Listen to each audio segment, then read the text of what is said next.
جنة عالية قطوفها دانية كلوا واشربوا هنيئا بما أسلفتم في الأيام الخالية وأما من أوتي كتابه بشماله فيقول يا ليتني لموت كتابيه ولم أدر ما حسابيه يا ليتها كانت القاضية ما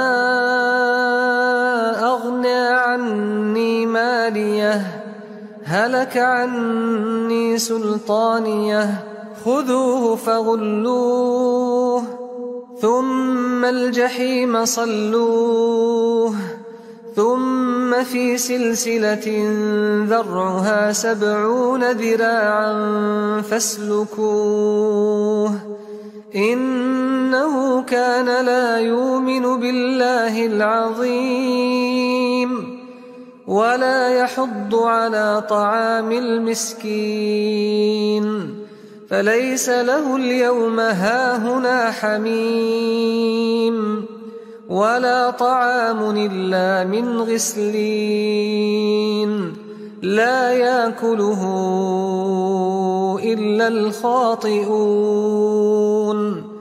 فلا أقسم بما تبصرون وما لا تبصرون إنه لقول رسول كريم وما هو بقول شاعر قليلا ما تؤمنون ولا بقول كاهن قليلا ما تذكرون تنزيل من رب العالمين ولو تقول علينا بعض الأقاويل لأخذنا منه باليمين ثم لقطعنا منه الوتين فما منكم من أحد عنه حاجزين وإنه لتذكرة للمتقين وإنا لنعلم أن منكم مكذبين وإنه لحسرة على الكافرين وإنه لحق اليقين فسبح باسم ربك العظيم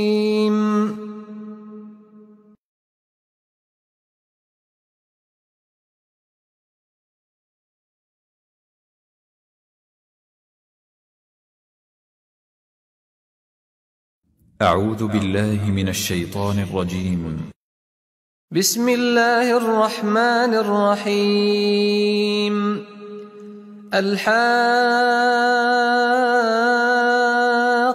ما الحاقة وما أدراك ما الحاقة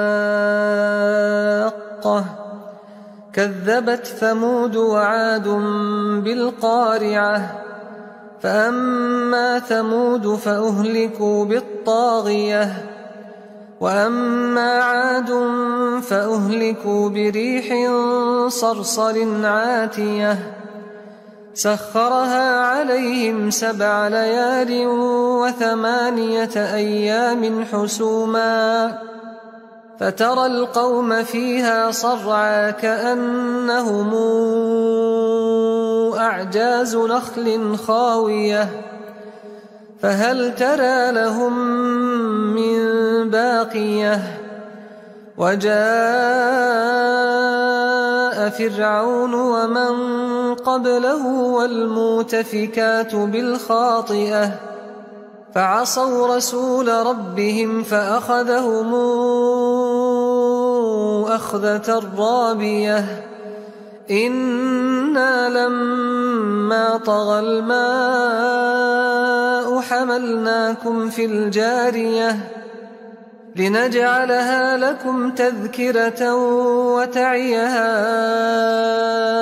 أذن واعية فإذا نفخ في الصور نفخة واحدة وحملت الأرض والجبال فدكتا دكة واحدة فيومئذ وقعت الواقعة وانشقت السماء فهي يومئذ واهية والملك على أرجائها ويحمل عرش ربك فوقهم يومئذ ثمانية يومئذ تعرضون لا تخفى منكم خافية فأما من أوتي كتابه بيمينه فيقول هاؤم اقرءوا كتابيه إني ظننت أني ملاق حسابيه.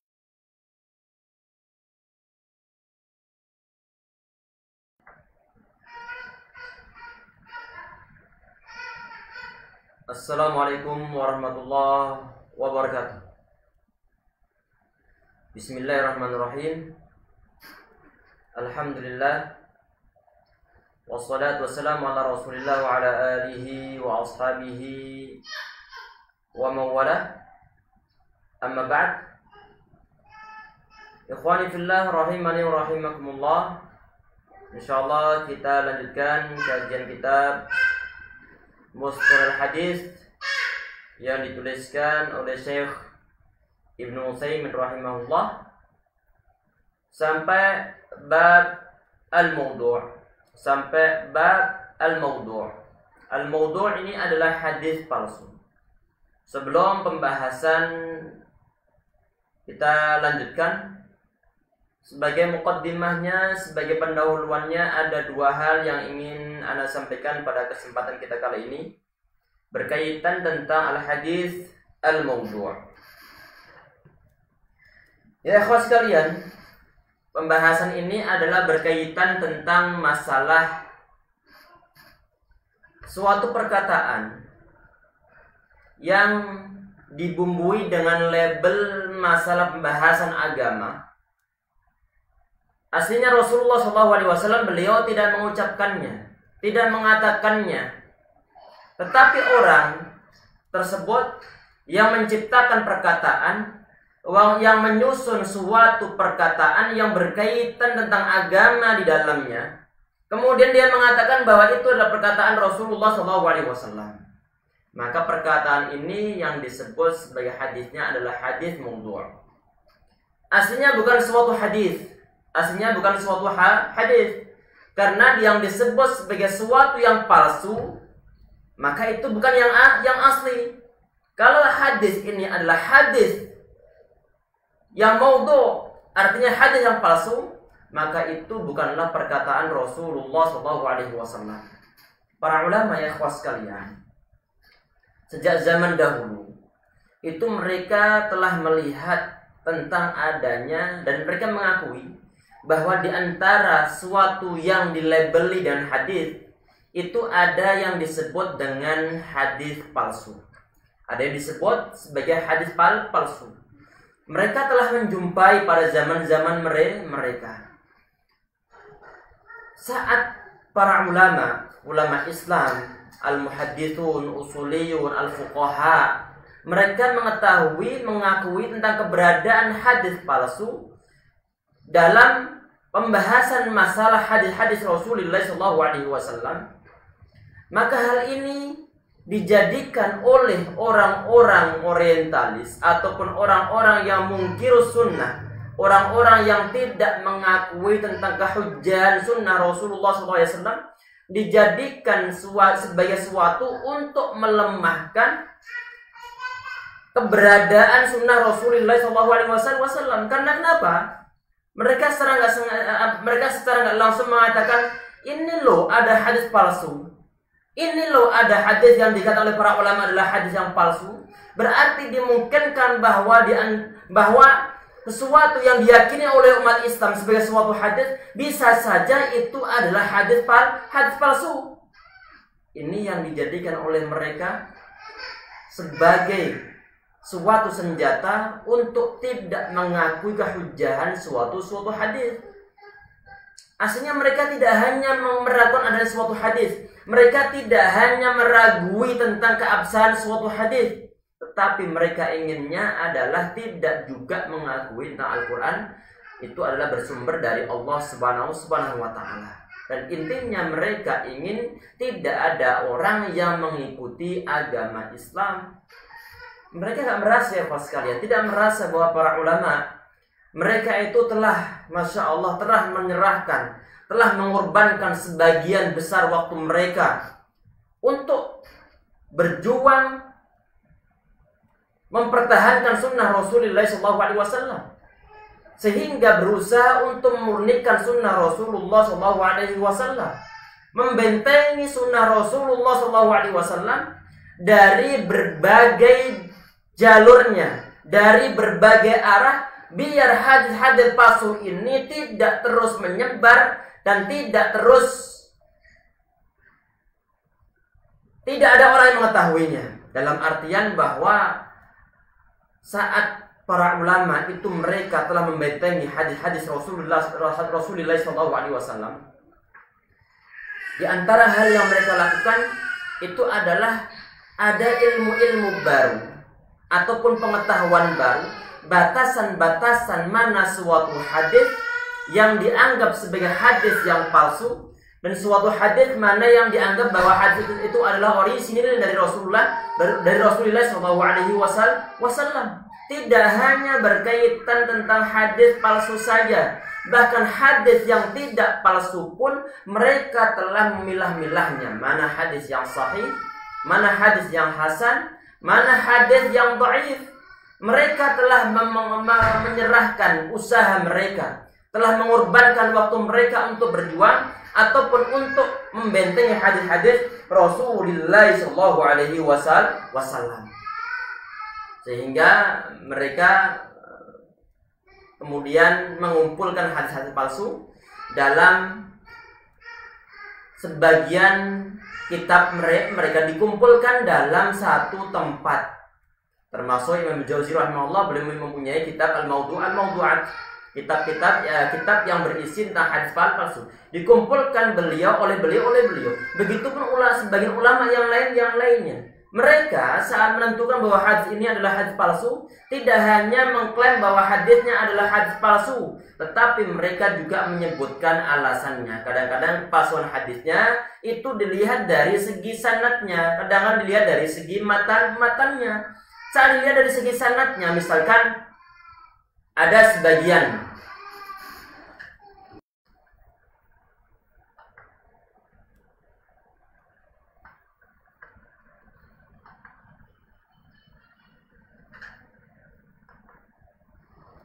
Bismillah.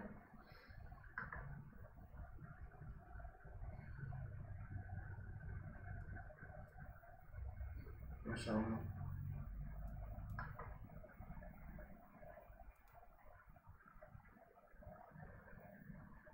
Bismillah.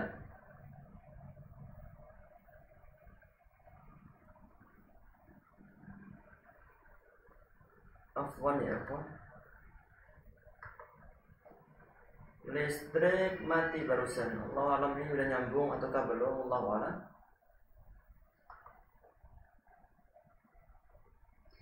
La haula wala quwwata illa billah.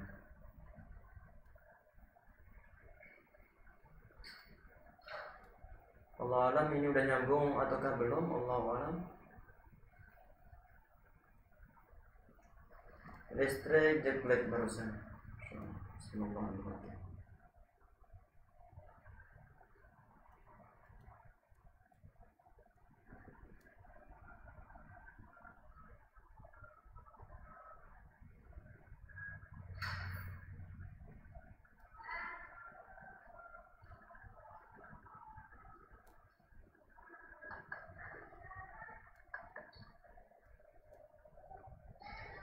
Bismillah. Bismillah. Semoga ini sudah nyambung lagi. Listrik tahu-tahu mati. Qadarullah ma syaa. Semoga ini nyambung lagi ya ikhwah ataupun ya akhwat. Masya Allah. Jazakumullah khairan. Hasbunallah wa ni'mal wakil. Masya Allah. Alhamdulillah, insyaallah kita mulai lagi. Bismillahirrahmanirrahim. Tadi kita sampaikan bahwa para ulama itu mereka telah berusaha untuk membela hadis-hadis Rasulullah SAW biar tidak dimasuki oleh unsur-unsur pemalsuan.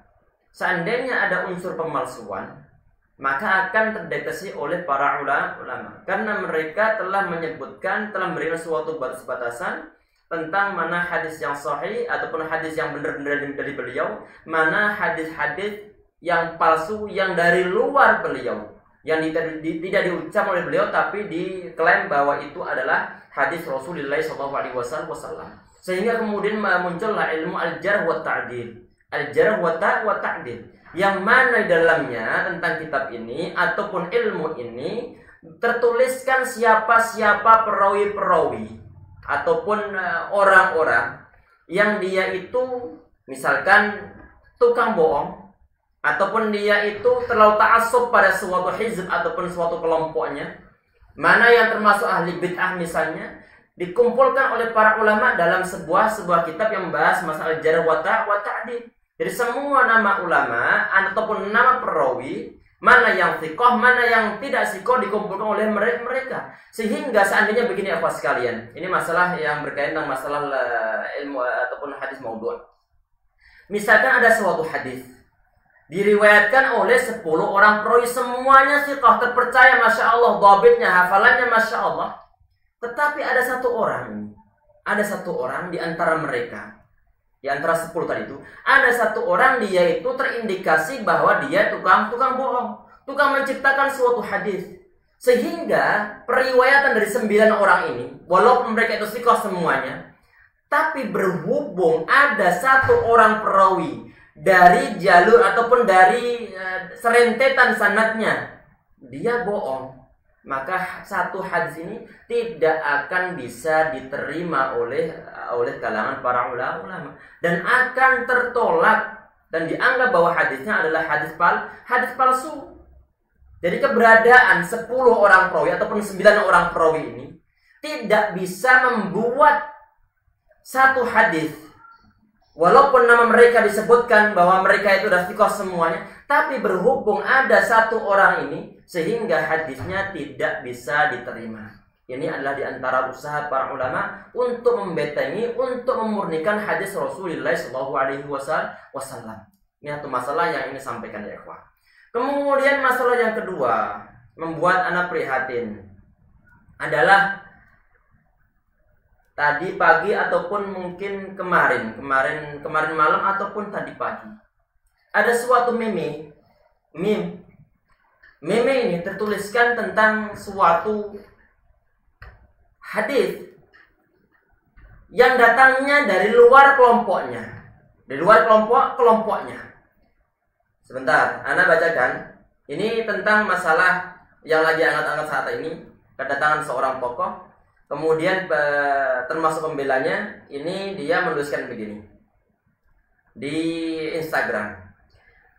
Ada suatu hadis yang artinya begini, disebutkan dalam riwayat Hakim.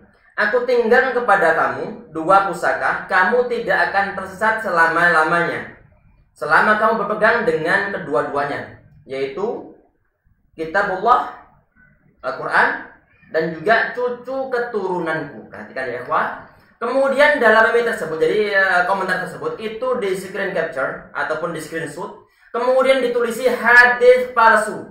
Nanti Anda bisa lihat. Mungkin kalau seandainya sudah lewat di wall antum ataupun di wall anti, maka ini sangat disayangkan, memperburuk dakwah salafiyah, Ya ikhwah sekalian, ini adalah suatu hadis walaupun berbeda redaksi. Dan para ulama yang Anda ketahui tidak ada satupun tentang masalah kan hadis yang begini, ya Pak. taraktu fikum amrayn ataupun taraktu fikum amrayn ma in tamassaktum bihima lan tadillu abadan. Kama qala sallallahu alaihi wasallam, lan tadillu abadan. Yang pertama adalah kitabullah, kemudian yang kedua adalah wa itrati ahli baiti. Wa itrati ahli baiti itu satu redaksi. Jadi dua hal yang ditinggalkan oleh Muhammad sallallahu alaihi wasallam, yang pertama adalah kitabullah, yang kedua adalah garis keturunan beliau. Kemudian ada redaksi yang lainnya adalah yang pertama kitabullah, yang kedua adalah sunnatun nabiyhi ataupun sunnatun nabiyhi. Dua-duanya ikhwas sekalian ini adalah bersumberkan dari Rasulullah SAW, tetapi beda redaksi. Yang Anda ketahui, tidak ada seorang ulama pun yang mengatakan bahwa hadisnya adalah hadis palsu. Tidak ada seorang ulama pun. Minimal itu dikatakan bahwa hadisnya adalah hadis yang dhaif. Hadisnya adalah hadis yang dhaif. Dalam riwayat Imam Ahmad ada juga. Dalam riwayat At-Tirmidzi juga ada. Bahkan Shahahahu Al-Albani rahimahullah. Hadis ini disahihkan oleh Imam Al-Albani yang ada di akhirnya ada kata wa itrati ahli baiti. Wa itrati ahli baiti. Disahihkan oleh Imam Al-Albani tapi didhaifkan oleh Imam Ibnu Hajar Asqalani. Jadi ada sebagian ulama yang mendhaifkan, ada sebagian ulama yang mensahihkannya. Dan redaksionalnya sangat banyak. Dan redaksional yang tentang masalah itrati itu adalah bukan hadis palsu. Ya, ikhwas sekalian, ini perlu berhati-hati ya, ikhwas sekalian. Kita tidak diperbolehkan untuk membuat suatu hadis yang bukan perkataan Rasulullah SAW kemudian kita masukkan dalam kategori hadis Rasulullah. Karena hadisnya adalah hadis palsu, hadis maudhu'. Begitu pun tidak diperbolehkan saat ada suatu hadisnya adalah hadis dhaif, kemudian diberikan label bahwa hadisnya adalah hadis palsu. Kemudian komentarnya banyak sekali di bawahnya. Ada yang mengcounter, kemudian ada yang membenarkan. Begitu beraninya mereka merubah hadis Rasulullah SAW. Perkataan yang diminta tanggung jawab oleh Allah Subhanahu wa taala. Perkataan ini akan diminta tanggung jawab oleh Allah Subhanahu wa taala. Karena kita mendakwahkan ada sunnah Rasulullah SAW, mendakwahkan masalah dalam mengikuti generasi ulama salaf, tetapi jangan sampai memperburuk dakwah salafiyah. Akan diminta tanggung jawab oleh Allah Subhanahu wa taala, akan ditertawakan. Lebih baik diam ya ikhwah, lebih baik diam. Semoga kita semua diberi hidayah oleh Allah Subhanahu wa taala. Nanti bisa antum cek masing-masing hadisnya, itu adalah hadis 3786 disahihkan oleh Imam Al-Albani rahimahullah. Jadi lebih baik kita sibuk dengan belajar daripada komentar yang sana-sini atau yang tidak jelas. Semua akan ditanggung jawab oleh Allah Subhanahu wa taala. Jadi perlu kita cek terlebih dahulu apakah benar-benar palsu atau tidak, atau hadis sahih ataukah hadis yang dhaif. Jadi bukan langsung dilabeli adalah hadisnya adalah hadis palsu. Dicek terlebih dahulu. Paling tidak bertanya, jangan mengandalkan Google. Tanya pada orang. Ustadz antum yang dipercaya, silahkan. Tapi jangan langsung dilabeli bahwa hadisnya adalah hadis palsu. Paling tidak nanti akan dibully oleh netizen. Antum mengetahui bagaimana lidahnya para netizen, masya Allah, tajamnya subhanallah untuk mengomentari suatu masalah. Yang penting komentar, masalah benar salah terakhir. Sebagian di antara mereka begitu ya, kawan sekalian. Semoga kita semua diberi hidayah oleh Allah Subhanahu wa taala sehingga kita tidak bosan-bosan untuk terus ngaji, tidak bosan-bosan untuk terus memperbaiki diri, tidak terus bosan-bosan untuk mencari mana poin-poin sunnah Rasulullah SAW yang belum kita gapai, yang belum kita laksanakan. Kita mulai bahasannya insyaallah ya. Itu dua pendahuluan yang ingin disampaikan. Kebetulan masalah yang kedua tadi itu adalah masalah yang baru kemarin ataupun mungkin hari ini munculnya. Ya, kebetulan lewat di wall anak ataupun di wall Ma'had Mantabah di Facebooknya. Bismillahirrahmanirrahim. Al-mawdu' ini hadis maudhu'. Kita bacakan definisinya. Biasanya beliau Syekh Ibnu Utsaimin rahimahullah, beliau menyebutkan poin-poin saat sebelum membahas lebih lanjut. Beliau bahas masalah ta'rifnya ataupun definisinya, kemudian masalah hukumnya, kemudian baru pembahasan setelahnya. Ini definisinya, kemudian masalah hukumnya, kemudian tentang bagaimana kita bisa mengetahui bahwa suatu hadis itu adalah hadis yang palsu. Kemudian di sini ini termasuk pembahasan yang dibahas oleh beliau secara panjang lebar, lumayan lebar atau lumayan panjang daripada pembahasan-pembahasan sebelum-sebelumnya. Ini mendapatkan suatu perhatian khusus dari Syekh Ibnu Utsaimin sehingga beliau menyebutkan atau menuliskan beberapa hal ataupun hal yang banyak tentang masalah satu bab yang berkaitan hadis maudhu'. Perhatikan ya ikhwah, ini masalah definisinya, ta'rif ini. Al-maudhu' al-haditsul maghdhub 'ala Nabi sallallahu alaihi wasallam. Al-haditsul maudhu' itu adalah hadis al-maghdhub 'ala Nabi sallallahu alaihi wasallam. Adalah hadis yang didustakan atas nama Rasulullah sallallahu alaihi wasallam. Ada orang ngomong aslinya bukan suatu hadis, tapi dibilang ini adalah hadis Rasulullah sallallahu alaihi wasallam. Sabda Rasulullah sallallahu alaihi wasallam.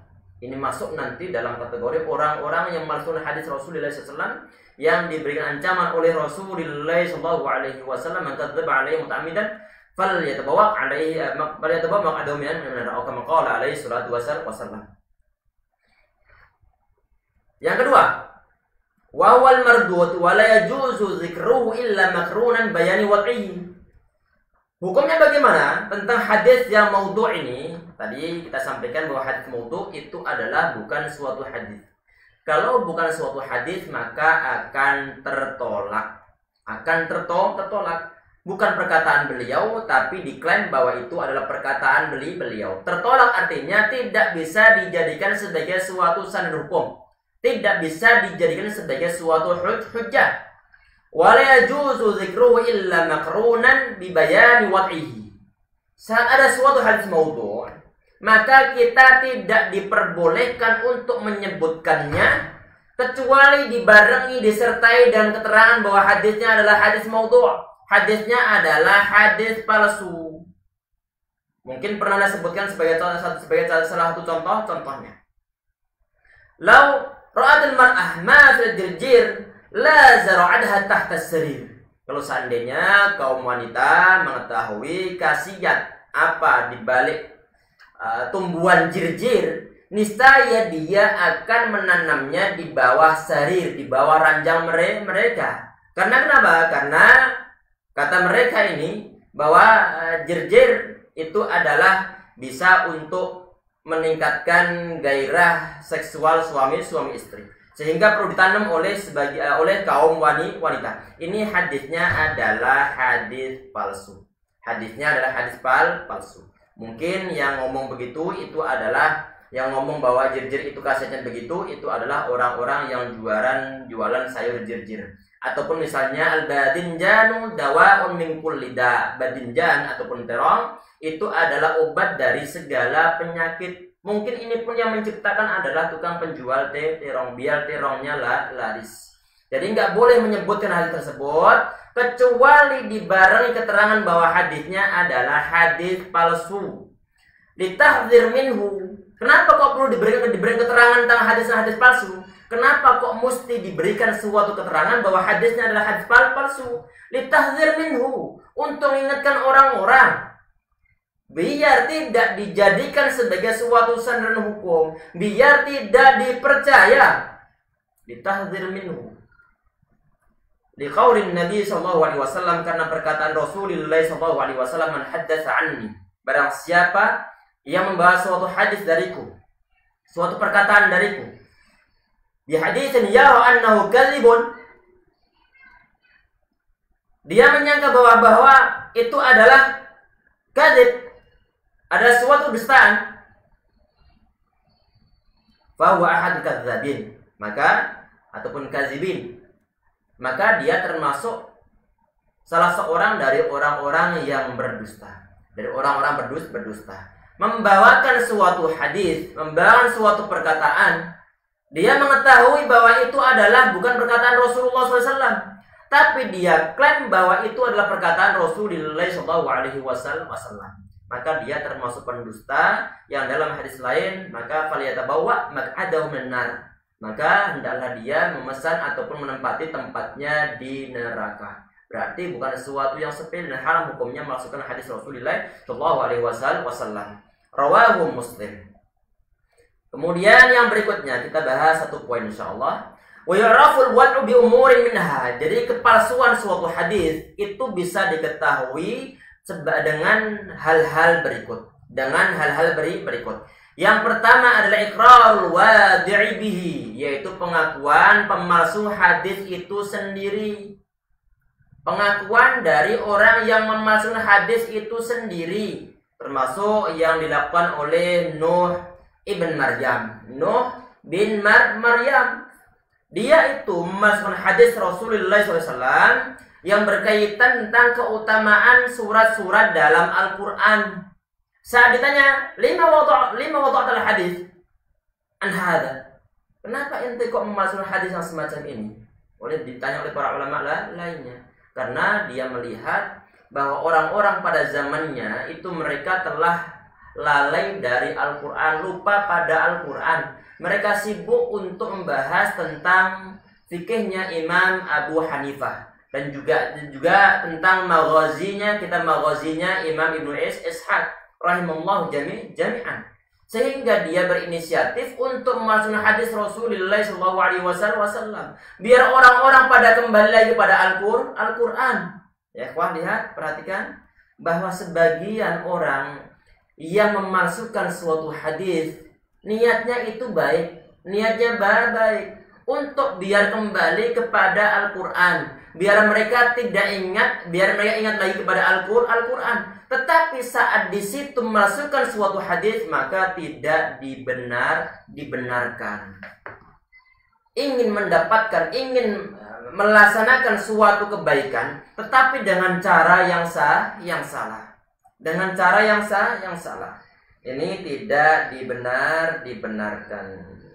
Sehingga sebagian ulama ya ikhwas sekalian, mereka ulama-ulama hadis, mereka memasukkan di antara sebab orang memasukkan suatu hadis itu di antara sebabnya adalah mereka itu ingin melakukan suatu kebaikan tetapi dengan cara yang salah. Sebagaimana tadi itu yang telah kita sebutkan. Ingin mendapatkan suatu kebaikan tetapi dengan cara yang salah. Sehingga hasilnya pun tidak dibenarkan. Dibenarkan. Kata mereka, ajalu biddin maraghbah fil khair. Kebodohan masalah agama, tetapi ada keinginan untuk mendapatkan suatu kebaikan, sehingga kadang-kadang dia melaksanakan suatu hadis. Ini ya ikhwas sekalian, insyaallah bisa kita bahas pada pertemuan kali ini. Semoga pertemuan singkat ini ada poin yang bisa diambil manfaatnya insyaallah, amin ya rabbal alamin. Dan semoga saja tadi ada sebagian ikhwah yang tadi mengatakan bahwa hadis adalah hadis palsu, semoga segera menghapus miminya dan tidak menimbulkan kegaduhan di antara umat Islam itu sendiri, dan tentunya tidak mencoreng dakwah salafiyah insyaallah. Semoga kita semua diberi hidayah oleh Allah Subhanahu wa taala. Kita cukup sekian ikhwan dengan doa kafaratul majlis. Subhanakallah bihamdika asyhadu an la ilaha illa anta astaghfiruka wa atubu ilaik. Wassalamualaikum warahmatullahi wabarakatuh.